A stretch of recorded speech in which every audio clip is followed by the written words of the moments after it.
इसी मठ में योगी आदित्यनाथ ने योग की दीक्षा ली, नाथ संप्रदाय के सिद्ध मंत्रों को साधा, यहीं पर राजनीति सीखी और इसी को कर्मभूमि बनाकर वो आगे निकले उत्तर प्रदेश पर राज करने के लिए।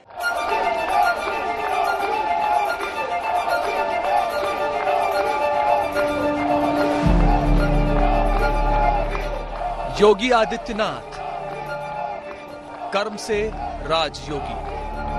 मैं तो सबके सुख और सबके शांति और सबके कल्याण की बात करता हूँ। मर्म से हठ योगी। मैं योगी भी हूँ और कर्म योगी भी हूँ। धर्म से कर्म योगी। बुलडोजर वहां चल रहा है जहां चलना चाहिए। कोई भी जब इतिहास लिखेगा तो लिखेगा कि साल 2022 में एक मठ के सन्यासी ने सियासत के हठ योग को ऐसा साधा कि राजयोग ने चरणों में सत्ता का कालीन बिछा दिया और टूट गए दशकों के वो मिथक जिन्हें उत्तर प्रदेश की राजनीति ने गढ़ा था।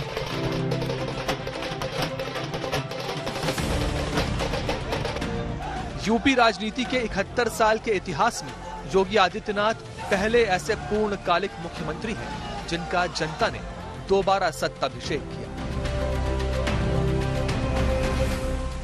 परंपरागत राजनीति तो कहती है कि 37 साल में किसी को रिपीट नहीं किया है। तो इसीलिए तो मैं आया हूं, मैं इसीलिए आया हूं। उन कोटि कार्यकर्ताओं का अभिनंदन करता हूं जिनके नेतृत्व में और जिनके परिश्रम से आज भारतीय जनता पार्टी को अपने सहयोगी दलों के साथ इतना प्रचंड बहुमत के साथ प्रदेश में सरकार बनाने का अवसर प्राप्त हुआ है।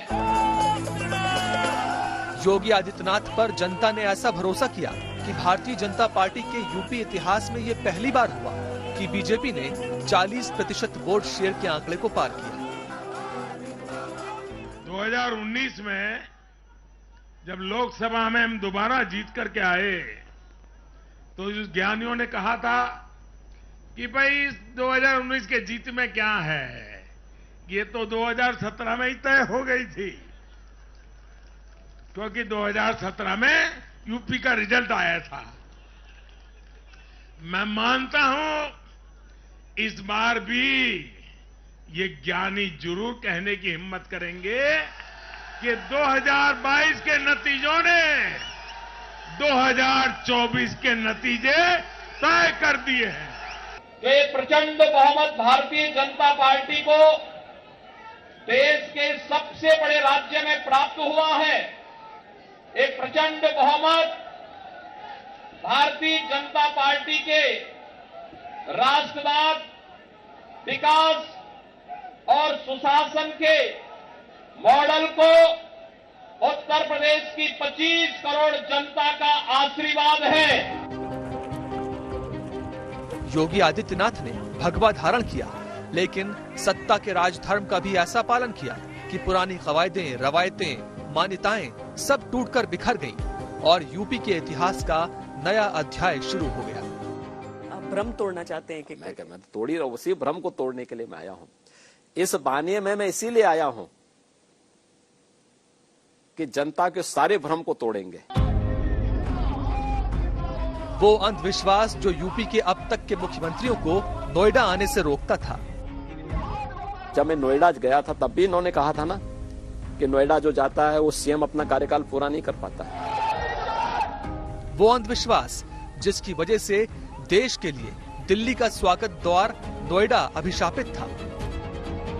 मेरे पास तो और भी यानी कई जगहों से फोन आया, कहा कि नोएडा के बारे में ये धारणा है, आप रह सकते हैं, कोई दिक्कत नहीं, आप उसको अगर मानते हो तो। मैंने कहा भी नहीं। आस्था पीठ के महंत योगी आदित्यनाथ वहां मुख्यमंत्री रहते 5 साल में 12 बार गए और तोड़ दिए वो सारे भरम कि जो नोएडा जाता है वो सत्ता गंवा देता है। मैं इस बात को मानता हूं कि व्यक्ति का जन्म ही शाश्वत नहीं है, अस्थायी नहीं। व्यक्ति ने जन्म लिया, उसको मरना एक दिन, ये तय है। जब जीवन अस्थायी नहीं है, कुर्सी किसी की अस्थायी नहीं होती, और हम जनता के भविष्य के साथ खिलवाड़ करके अपनी कुर्सी को बचाएंगे, ये नहीं हो सकता। योगी ने भगवा धारण किया, लेकिन समाज शास्त्र के समीकरणों को ऐसा साधा कि जातियों के चक्रव्यूहों से उबी हुई उत्तर प्रदेश की राजनीति गाजियाबाद से गोरखपुर तक हिंदुत्व के भगवा रंग में रंगी दिखती है। हिंदुत्व न उग्र है न सॉफ्ट है। हिंदुत्व तो एक जीवन पद्धति है, एक सर्वसमावेशी जीवन पद्धति जिसमें जो हर व्यक्ति को जीने का अधिकार देता है। और हिंदुत्व ही है कि जिसने विपरीत परिस्थितियों में दुनिया की हर मत, हर मजहब और हर संप्रदाय के लोगों को भारत में शरण दिया है। योगी आदित्यनाथ ने भगवा धारण किया, लेकिन धर्मशास्त्र के साथ अर्थशास्त्र की नई परिभाषाएं ऐसी गढ़ी कि शताब्दियों से तिरस्कृत अयोध्या धर्म की पर्यटन नगरी बनकर जगमगा उठी।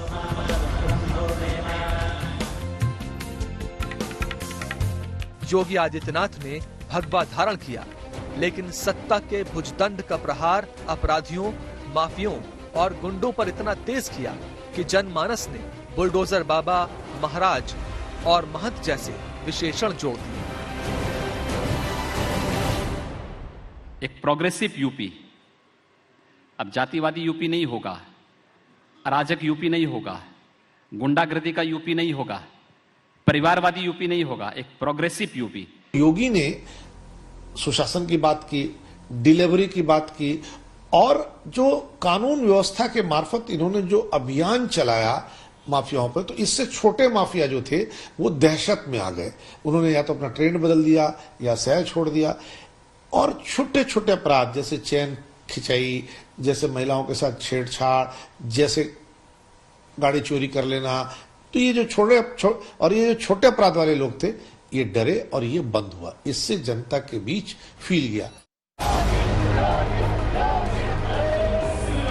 देखो बड़ी गर्मी दिखा रहे हैं, लेकिन चिंता मत करो। 4.5 सालों तक ये लोग अपने बिलों में घुसे रहे, और जैसे चुनाव की घोषणा हुई, चुनाव से बिलों से रेंगते हुए बाहर आकर के फिर से फुटकारने लग गए हैं। जो लाल टोपी है ना, रेड अलर्ट है। प्रदेश के अंदर आज के दिन पे दंगा करेगा तो एक बार जरूर सोचेगा कि इस दंगे के दुष्परिणाम किस रूप में उसे भुगतने पड़ेंगे। सरकार फिर दंगा कराना उसे सिखा रही है।